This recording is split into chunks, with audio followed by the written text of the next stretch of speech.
Hello, everybody. In Chapter 7, we're going to be talking about management and leadership. So, I find both of these topics to be really important, especially coming from a manager in my current role and just worrying about, what is the difference between management and leadership. So, in this chapter, we're going to be focusing on manager roles and how they're evolving, the four functions of management, planning and decision making, organizing, creating a unified system, leading, providing continuous vision and values, and then controlling, and then just making sure everything is working. So to start out, I thought this was a really good example and somebody that I have a lot of respect for, and it's Kevin Plank. He is the founder and the CEO of Under Armour. So started out selling moisture-wicking athletic shirts from his grandmother's basement, spent his entire nest egg and racked up thousands of dollars of debt. He sent his shirt to a unique test market, the NFL, and it led to orders from college and professional teams. Placed an ad in ESPN magazine, bringing in more sales. So Kevin Plank, kind of how he got to start. He was a football player from the University of Maryland. Kind of had this idea where the shirts that they were wearing kind of under their football uniforms were just like standard cotton shirts. They would soak up a lot of moisture. They were really heavy. They were really uncomfortable, and he was like, "There's kind of got to be an easier way." So he started coming up with like moisture wicking, shirts, thinking about like different materials, and then that's kind of when he kind of went on out his own and started going to different colleges, kind of performing,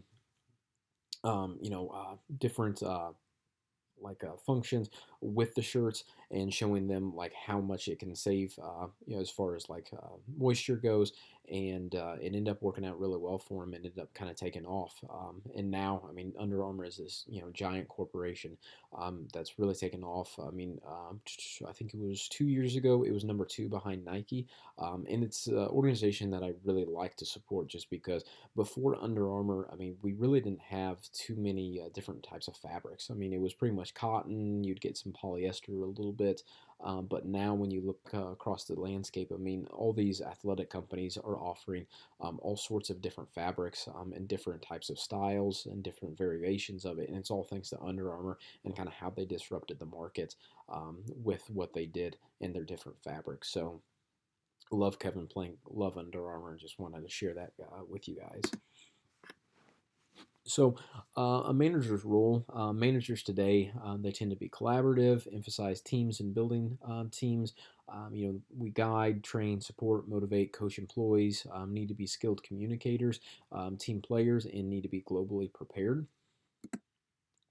So it's all about empowering employees. So rather than telling employees exactly what to do, managers today tend to give their employees enough independence to make their own informed decisions about how best to please customers. How do you think most employees respond to the empowerment of this job? I mean, me personally, I work with a frontline staff who is, interacting with, members on a day-to-day basis that come into, SEFQ. So I don't micromanage them at all. I try to give them as much empowerment as possible to kind of make their own decisions. I mean, obviously, we do have procedures put in place to where they have to, come to me and ask for, different types of situations. But for the most part, I kind of leave it on them just because I never wanted to be one of those overbearing micromanagers. Because I know what it's like to work for somebody like that, and it's just no fun for anybody in that situation. So, respect and how to get it, acknowledge the actions of others, set standards not just for you, but for your staff, and then be trustworthy, give feedback, show respect. I mean, each day I always come in the office, I say good morning to everybody. Ask them about their weekend if I haven't seen them in a couple of days, and just kind of ask them, what's kind of going on in their life. I just try to stay, in touch with them on a day-to-day basis. At the end of the night, I'm going around, I'm saying good night to everybody, telling everybody to have a good night or have a good weekend if it's, Friday night. So, just little things like that, I feel, go a long way. And I always enjoyed having managers who kind of spent that extra time just to, get down more on a personal level with everybody, instead of just coming in, doing your work and leaving without ever talking to anybody. So I left this slide in here. I don't agree with this slide at all. I think it's just kind of a BS slide, if I'm being honest, because it's talking about how education matters. Alma mater CEOs and where they're coming from. Obviously, education matters. You need to be very well educated individual if you ever want to be a CEO someplace, but you don't have to come from one of these 10 universities. You don't have to go to Harvard to become a CEO. You don't have to go to Stanford. You don't have to go to any of these places. Um, these are just like kind of Fortune 500 companies that have CEOs from places. And in these Fortune 500 companies, unfortunately, it's not exactly what you know, it's who you know. So all these places, and I mean, there's been a lot of scandals come out here recently with, celebrities and high profile individuals who are paying to have their children go to these, high profile institutions such as, Stanford or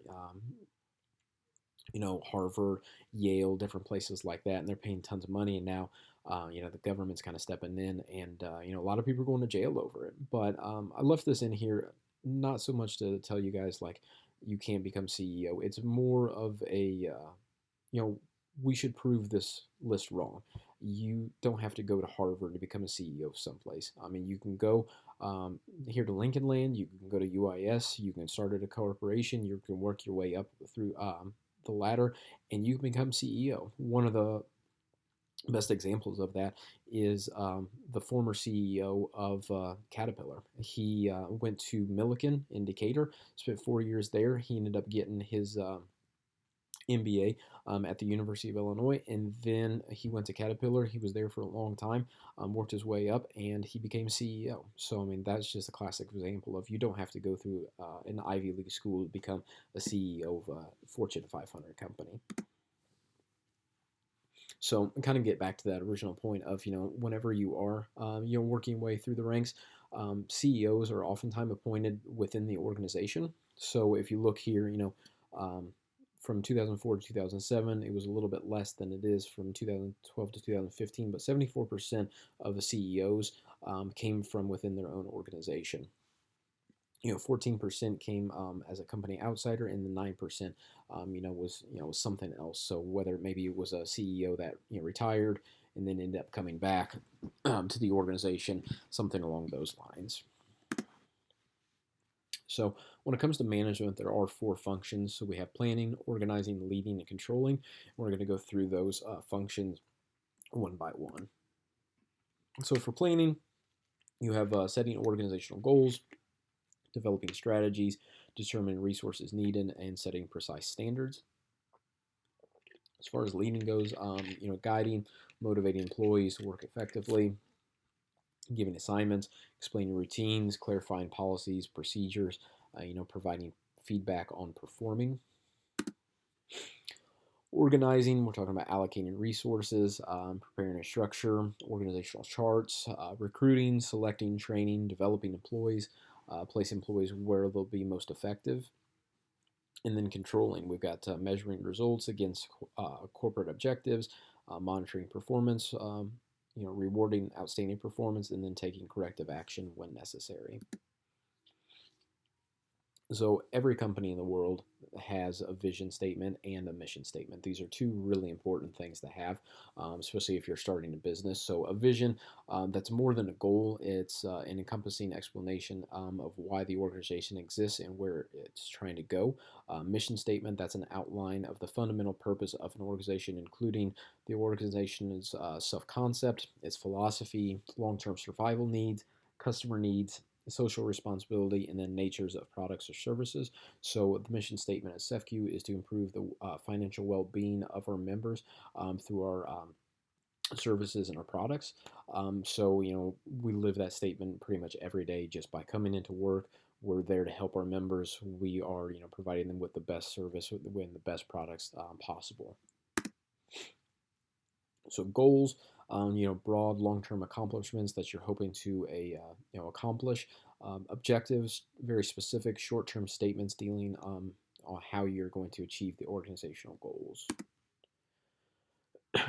So for planning, answers fundamental questions. What is the situation now? A lot of times you will go into a SWOT analysis, and this is just a planning tool that organizations' strengths, weaknesses, opportunities, and threats. So how can we get to our goal from here? So it's all about strategic planning, tactical planning, operational planning, contingency planning. And we'll go into more detail with those as well.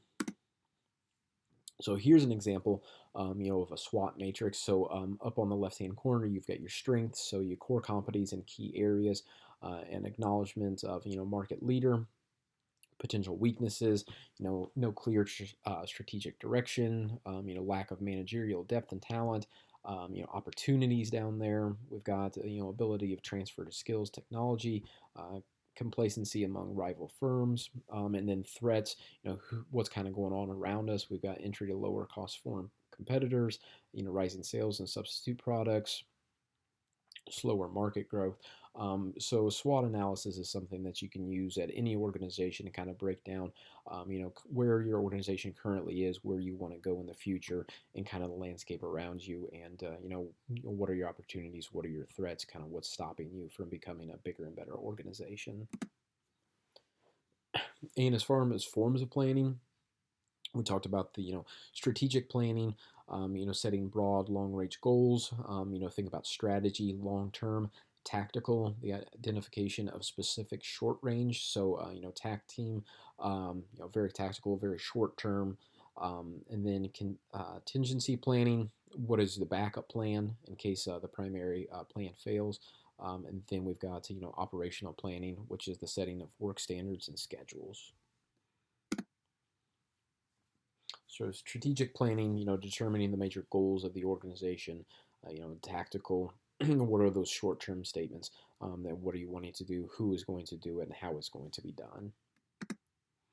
Operational, setting work standards, schedules necessary, and then contingency, just preparing alternative courses for the action that may be used if the primary plans don't achieve the organization's objectives. So for contingency planning, I thought this was a great example. So organizations of all kinds need contingency plans for unexpected events. Here, first responders at Washington's Reagan National Airport participate in a drill with volunteers who are pretending to be victims in a simulated airplane crash. So what contingency plans are you aware of on your campus or at your work? So I know, at Lincoln Land, we do have a lot of contingency plans in case, of, bad weather.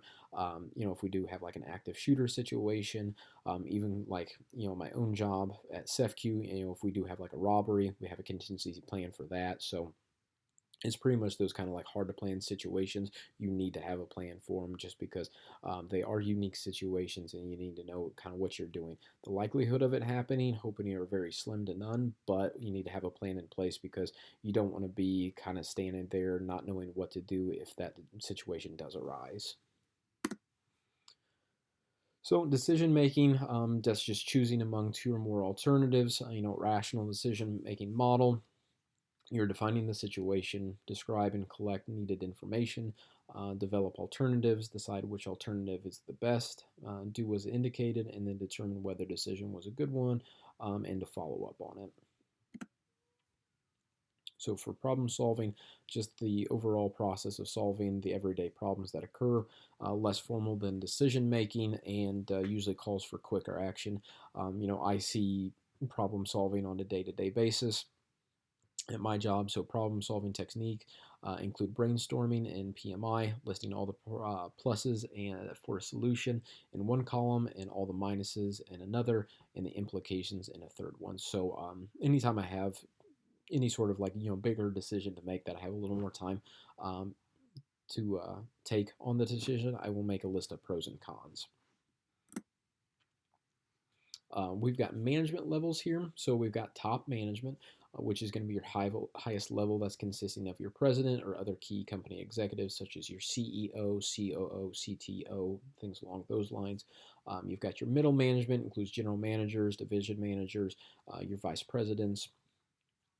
And then you've got your supervisory management, those directly responsible for supervising workers and evaluating their daily performance. So these are your day-to-day managers, your operations managers. So here's kind of a breakdown of everything. So you got your top management, middle management, supervisory management, and then you've got your employees all the way down here. So as I mentioned earlier, you've got your CEO, which stands for Chief Executive Officer. A lot of the times that can be also classified as a president in an organization. They introduce change into an organization.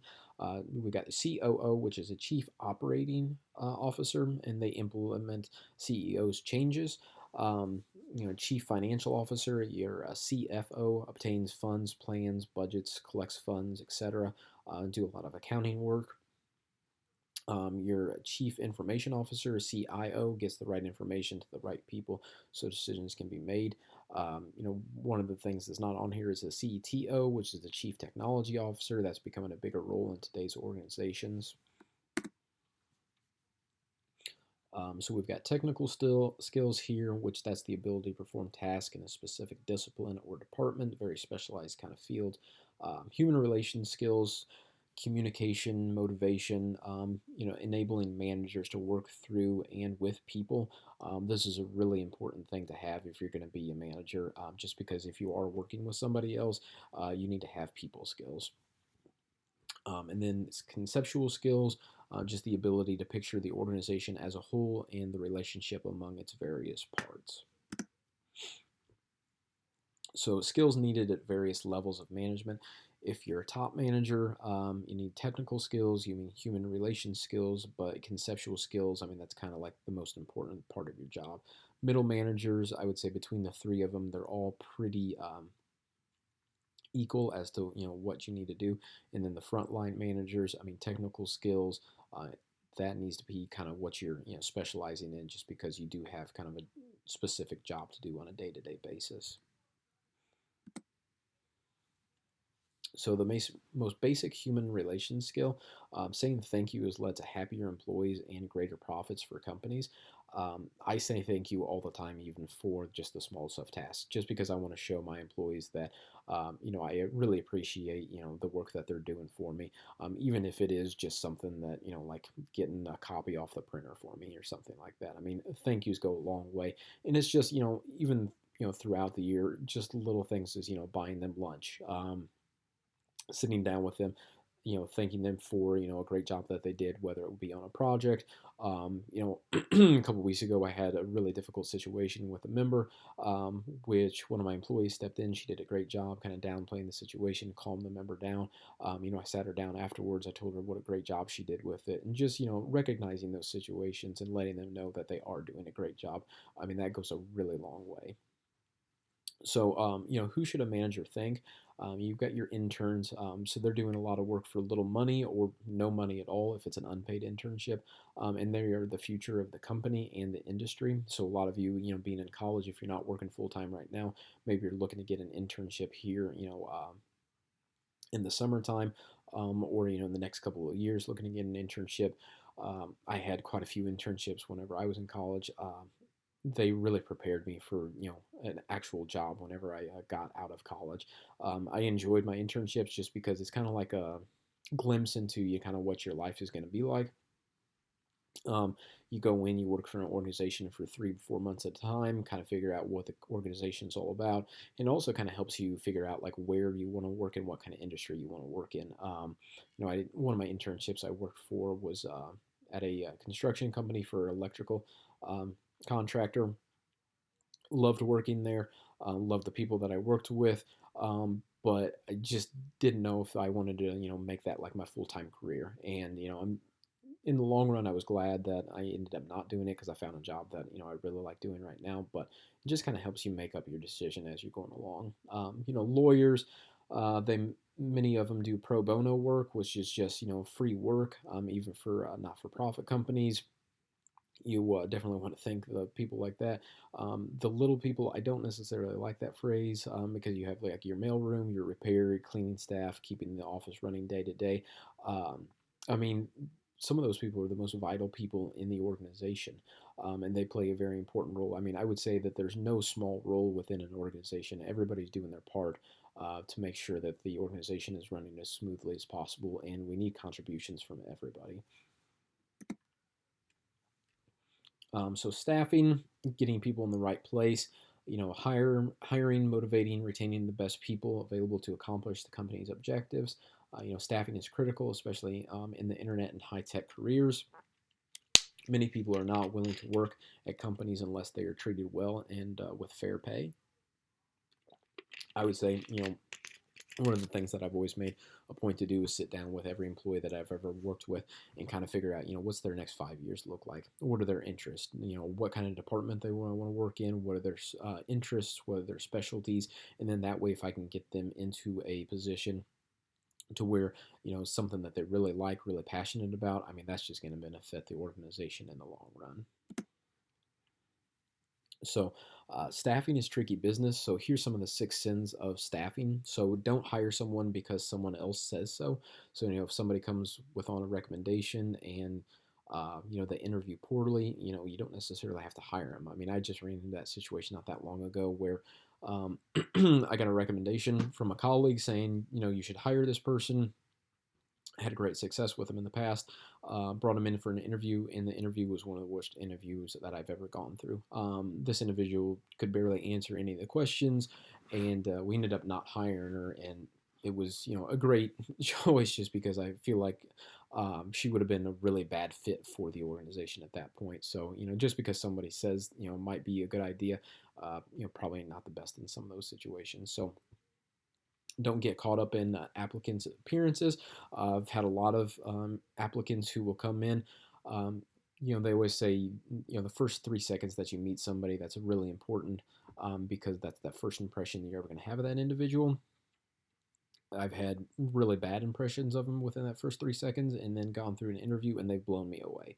So, it's an old adage, but, don't judge a book by its cover because you don't know, what that person is all about. Don't get someone a wrong job just because somebody wants to work at a certain job because it pays more, or it's better hours or whatever it might be. I mean, don't put somebody in that position just because they want it. You want to get the right person for the right job. Don't forget about feedback. If somebody is doing a great job, I mean, let them know they're doing a great job. If somebody's doing a poor job, sit them down and give them some constructive feedback. I mean, that's only going to benefit them in the long run. Don't give promotions just because it's time. Currently dealing with an individual who's a little bit difficult, and this individual is wanting to get a promotion, and talking it over with one of the other managers I work closely with, and we're kind of in agreement that this individual hasn't necessarily proven that they're worthy of a promotion, even though they have been with the organization for a decent amount of time. Just because it is time doesn't mean that they should get that promotion. I mean, they should earn that promotion. So this last one here also, don't cheat your employees. If an employee is coming to work, they're putting in great work, let it be known at your year-end evaluations. Give them high remarks, give them high praise. Hopefully that reflects on the year end. Hopefully they get either a bump in pay, maybe a bonus, something like that. Just don't cheat them. So, for leaders, what you need to do is you need to communicate a vision and rally others around you with that vision. You need to establish corporate values, promote corporate ethics, embrace change, stress accountability and responsibility, transparency, which is one of the biggest things that you need to have in an organization, which is just the presentation of the company's facts and figures in a way that is clear and apparent to everybody. So. I really like this example just because I like Zappos. So Tony, I'm not even going to try that last name, CEO of Zappos, views cultures as his company's top priority. He believes that all the other aspects of businesses fall easily into place as long as employees are happy and motivated by their work. He got rid of middle managers and allowed employees to make more decisions on their own. Do you think this would thrive in a self-managed workplace? Someplace like Zappos. I've been doing business with Zappos pretty much since I was about 15 years old. I bought a pair of shoes from them when I was 15. They sent me a handwritten letter. It was from the CEO at the time. He thanked me for my business, and it just created a special bond from there. So, been buying shoes from them for over 15 years now, and it's just worked out really well. They ended up I'm in this program with them because I've been such a loyal customer of theirs to where now I have free 1-day shipping with them. So can't stress how much I love Zappos, but As far as getting back to the question, do you think it would thrive in a self-managed workplace to get rid of managers? I think it really just depends on the organization. Zappos is a very progressive organization. They're currently owned by Amazon, so they've got a lot of great things going for them. Do I think this would work in? I'm trying to think of an example. I just don't think it would work at every organization. Just because I mean you would have to have just the right culture. You'd also have to make sure that there were no laws or policies that were put in place that would kind of prevent this sort of thing from happening. So I think it could happen, but it just depends on the organization. So we've got a couple different leadership styles here. So the first one being autocratic leadership. This is just making managerial decisions without consulting others. So I mean, just kind of doing it on your own. You've got participative or democratic leadership, where managers, employees work together to make decisions.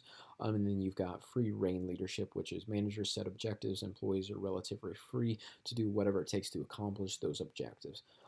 I think probably the best kind of leadership style is a combination between all three. I mean, you definitely want to get input from your employees, but I mean, there's some decisions that you need to kind of make on your own.